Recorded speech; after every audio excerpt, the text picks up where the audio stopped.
En tant que chef d'entreprise, entrepreneur, responsable des familles, souvent tu te sens déboussolé. Tu ne sais pas comment allier tes responsabilités professionnelles et tes responsabilités des familles.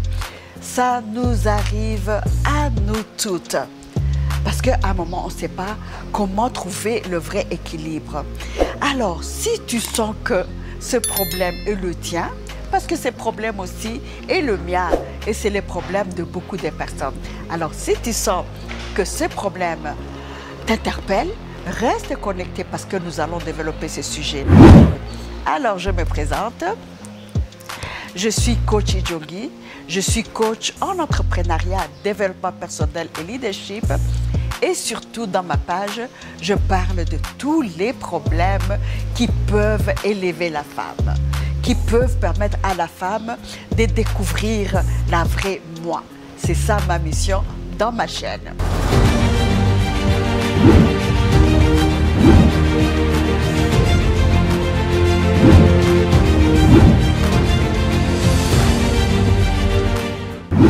Avant de continuer sur ce sujet, trouver l'équilibre entre la vie professionnelle et familiale, je vais partager une petite histoire. Une petite histoire qui m'a réveillée, une petite histoire qui m'a fait de la peine au cœur. J'ai 3 grands-enfants et pour ceux qui ont eu l'occasion de suivre mon parcours, ce sont des enfants que j'ai élevés quand ils étaient très jeunes. L'aîné 8, 7 et 6 ans, j'étais responsable, j'étais seule pour élever ces enfants parce que leur papa, Dieu l'avait rappelé à lui. Et cet enfant qui aujourd'hui a plus de 38 ans, cet enfant me rappelle une histoire triste. Il me dit, mais maman, tu te rappelles que tu n'as jamais assisté à mes rencontres sportives. Tu n'étais jamais la maman. Et oui, c'est quelque chose qui m'a frappé très fort. Je me suis dit, mais cet enfant de 39 ans, qui me rappelle quelque chose qui lui est arrivé quand il avait 8 ans. Donc, j'ai commis des erreurs. Et oui, c'était les erreurs où je donnais priorité à ma vie professionnelle et ma vie familiale était au second plan. Et aujourd'hui, si j'en parle, c'est pour que toi, tu n'entres pas dans les mêmes erreurs, que toi, tu ne suives pas le mauvais chemin que j'ai pris où j'ai donné priorité à ma famille. Aujourd'hui, je vais parler de l'équilibre entre la vie professionnelle et familiale. Parlons équilibre. Hein? Quand on parle équilibre, c'est effectivement cet aspect où on sent que tout est en harmonie, où nos valeurs sont en harmonie avec nous-mêmes, où notre vie professionnelle, notre vie familiale est en harmonie. Et en général, on ne parvient pas à trouver cet équilibre. Beaucoup de personnes vont à côté parce qu'on ne parvient pas à trouver cette harmonie entre la vie familiale et la vie professionnelle. Avant de passer même aux stratégies que je vais vous donner, je vais vous énumérer les conséquences de ne pas avoir une vie équilibrée. Parce que ne pas avoir une vie équilibrée, ça a des conséquences néfastes sur nous, notre organisme et notre rendement. Le tout premier, c'est tout simplement l'épuisement. On est vraiment épuisé parce qu'on se donne trop au travail et quand on rentre à la maison, on est épuisé. Et le fait qu'on est épuisé, eh bien, on ne donne pas assez d'attention à sa famille. On ne donne pas assez d'attention à sa famille. Et cet épuisement nous affecte nous-mêmes, notre corps, nous affecte psychologiquement parce qu'on se sent épuisé, on se sent débordé. On est pratiquement à tout moment de mauvaise humeur. L'enfant viendra vers toi en te disant « Maman, où se trouve le lait ?» Directement, c'est une gifle ou une réponse désagréable parce que tu es épuisé. Donc ça, c'est une des premières conséquences. Vous êtes épuisé, ça affecte votre santé aussi, hein, parce que vous êtes épuisé, la santé, vous ne vous contrôlez pas comme il faut et votre organisme ne répond plus comme il faut. Donc vous êtes épuisé, la santé est affectée, vous avez même des difficultés relationnelles avec votre partenaire, n'est-ce pas? Parce que toujours de mauvaise humeur, toujours en train de vous plaindre. Et votre partenaire, à un moment, lui aussi ne peut pas accepter ce genre d'attitude. Et ça crée des conflits dans votre couple. Ça crée des frustrations entre vous et vos enfants. Ça crée des frustrations entre vous, même la famille, parce que vous êtes devenus tellement occupés. Vous n'avez même plus le temps pour votre famille. Vous n'avez plus du temps pour la vie sociale. Et le fait que tout cela vous échappe, à un moment, vous oubliez. Vous êtes tellement occupé que vous vous oubliez. Vous allez au second plan. Les petites choses qui vous font régulièrement plaisir, vous les avez oubliées.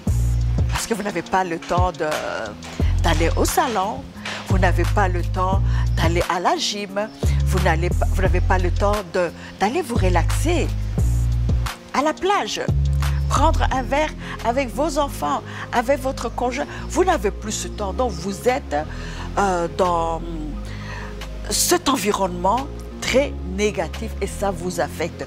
Tout simplement parce que vous n'avez pas pu trouver l'équilibre entre votre vie professionnelle et votre vie familiale. Parce que les deux doivent être équilibrés pour que vous puissiez avoir une vie harmonieuse. Alors, ces problèmes, je les ai connus aussi, hein, comme je vous ai donné l'exemple de mon jeune fils. Mais même la santé a été affectée parce que j'ai mangé mal. Je ne pouvais pas rentrer à la maison. J'ai grignoté à longueur de journée. Et quand on grignote, les conséquences, vous les connaissez. C'était le surpoids. Où à un moment, j'avais vraiment franchi les limites de la normale. Donc vous comprenez tout cela. Pourquoi? Parce que je n'avais pas cet équilibre en moi. Alors aujourd'hui, je vais vous donner les secrets. Comment rester en harmonie avec vous-même. Et je vais vous donner des stratégies. Parce qu'on a besoin de stratégies. On a besoin de se dire qu'est-ce qu'il faut faire pour me reprendre. Qu'est-ce qu'il faut faire pour reprendre ma vie en main. Qu'est-ce qu'il faut faire pour que mon conjoint, mes enfants, nous puissions parler sur la même longueur d'onde. C'est très important. Aujourd'hui, je vous donne cette stratégie seulement. Première stratégie, c'est établir les limites de travail. Qu'est-ce que j'appelle établir les limites de travail?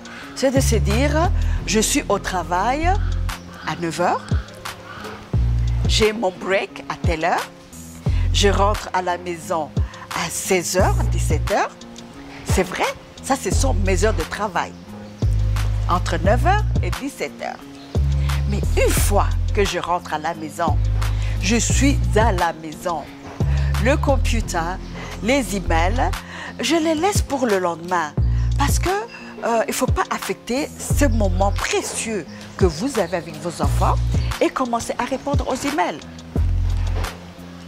Arrêtez cela, s'il vous plaît.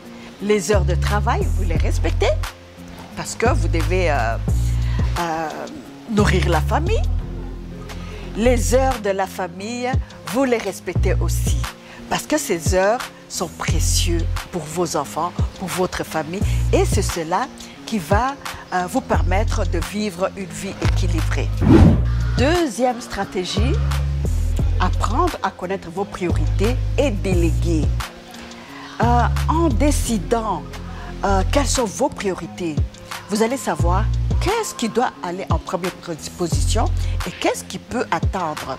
Apprendre aussi à déléguer. Parce qu'il y a des personnes qui se disent si je ne suis pas là, le travail ne va pas fonctionner. Ce n'est pas vrai. Prenez le temps de former vos collaborateurs et prenez leur temps de leur donner des responsabilités. En leur donnant des responsabilités, vous allez dégager du temps pour votre famille, ce qui amènera l'équilibre dont on parle à tout moment. Troisième stratégie, utiliser les technologies pour gagner du temps. Il y a de nouvelles technologies disponibles pour améliorer notre travail. Pourquoi ne pas les utiliser? Il y a de nouvelles technologies disponibles aussi à la maison. Pourquoi ne pas les utiliser? Ça vous permettra de gagner du temps, ça vous permettra d'avoir du temps supplémentaire pour votre famille et pour garder l'équilibre dont on parle tout le temps. Planifier, quatrième stratégie, planifier, organiser.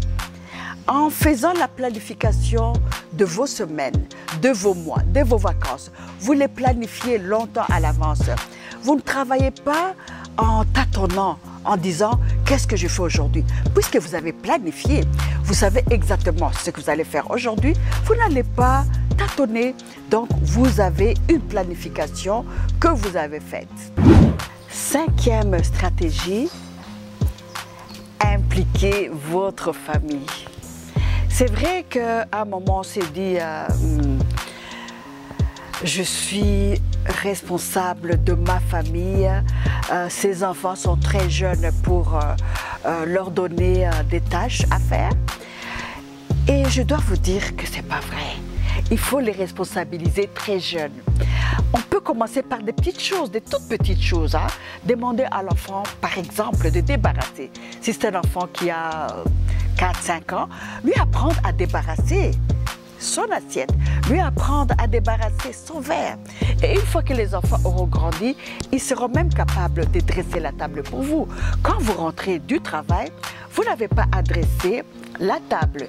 Et aujourd'hui, les hommes d'aujourd'hui, hein, je ne parle pas des hommes de bonne époque, mais les jeunes gens d'aujourd'hui sont souples, sont capables d'aider leur partenaire.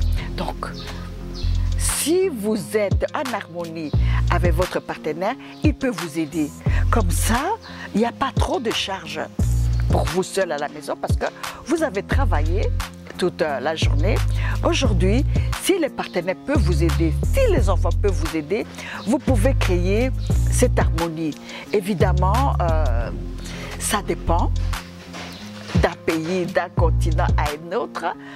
Parfois, il faut se conformer aux coutumes du pays où on est, mais l'harmonie, on la crée à partir de chez soi. Donc, demandez l'aide de votre famille. Sixième stratégie pour trouver votre équilibre, c'est prendre soin de soi-même. À un moment, on est tellement dans ce stress du travail, ce stress de la maison, on ne prend plus soin de soi. On retrouve une femme fatiguée, une femme défraîchie, une femme qui n'est plus attrayante. Et je vous dis que en perdant votre aspect, votre féminité, vous le perdez petit à petit parce que vous devenez un robot, quelque part comme un robot.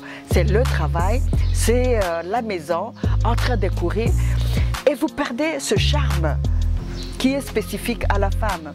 Vous perdez la joie de vivre que vous devriez avoir. Prenez soin de vous, de votre mental, de votre corps, de votre esprit. Et en prenant soin de vous, vous allez apprendre à aimer cette personne que vous êtes. Prenez soin de vous. Pour moi, c'est une stratégie très importante pour obtenir l'équilibre entre votre vie familiale et votre vie professionnelle.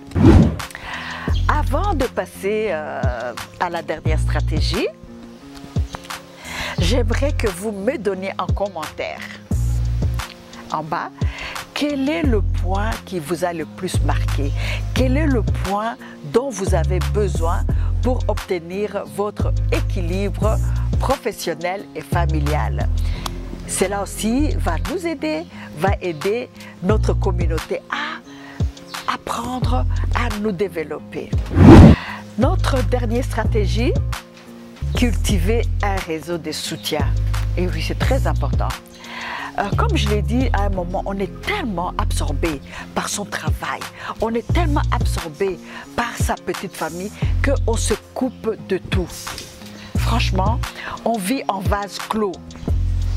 Et en vivant en vase clos, on n'a personne pour nous aider parce qu'on a rejeté tout le monde, on n'a plus de vie sociale et on n'a personne pour vous aider. Et pourtant, c'est très important.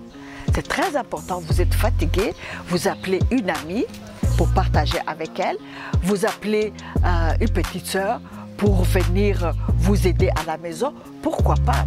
Mais si vous avez enlevé tout le monde de votre entourage, vous vivez en vase clos, c'est vraiment des stratégies qui vous empêchent de vous équilibrer. Comme je viens de partager avec vous, j'ai partagé les stratégies qui nous aident à équilibrer notre vie professionnelle et notre vie familiale, car nous en avons besoin, nous, les femmes entrepreneurs, qui sommes en même temps des femmes qui ont des familles. Alors, on a partagé les stratégies avec vous et en commentaire, s'il vous plaît, on aimerait avoir vos réactions. Alors, en attendant une autre émission, je vous fixe rendez-vous à la prochaine épisode.